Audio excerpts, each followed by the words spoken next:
بەپێی دانپێدانانی خۆیان تەواوی ساڵی 2020 شارەوانی هەڵەبجە یەک پرۆژەی خزمەتگوزاری لە شارەکە ئەنجام نەداوە.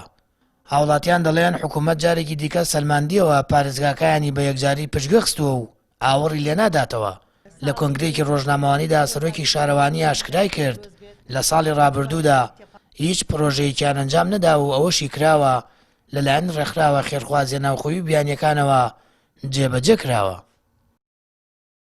بەداخەوە ئێمە لە 2020 هیچ پرۆژەیەکی سەرەکیمان نەبوو لە ناو شاری هەڵەبجە.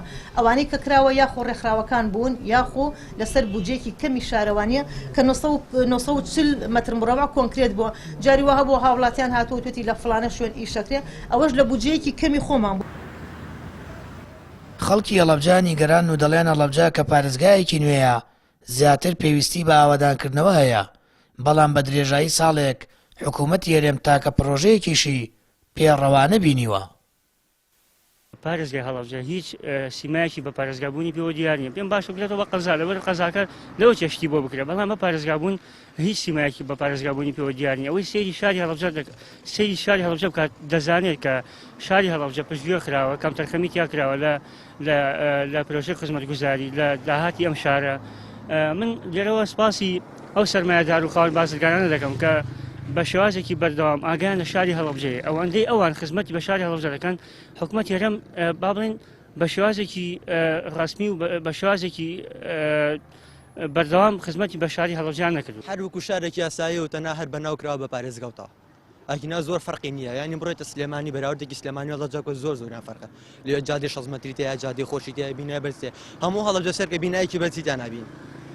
ئەوەش بۆ چونکە لەوانەیە مەسوولەکان زۆر گرنگی بێرەنێن ئەو پارەی هەیەن لەوێ یەکەم بەشتی خۆیان و شی جوان دروستەکەم بخۆن. دەسەڵات بۆ پارەی هەیە بۆ شارەکانی کە بۆ پرۆژەی شەقامی 100 مەتری و 150 مەتری و 120 مەتری و 100 نازام ئەوە مەتری لە هەولێر و سلێمانی ئەوانە جێبەجێەکە بۆ لە هەڵەبجە شەقامێکی ئێمە 6 مەتریشمان نییە، ئەسڵەن 30 مەتری تیانی ئەم شارە، ئەسڵەن شەقامەکانی ناو بازاڕەڵی بە قادرمایە سەرەکەوی.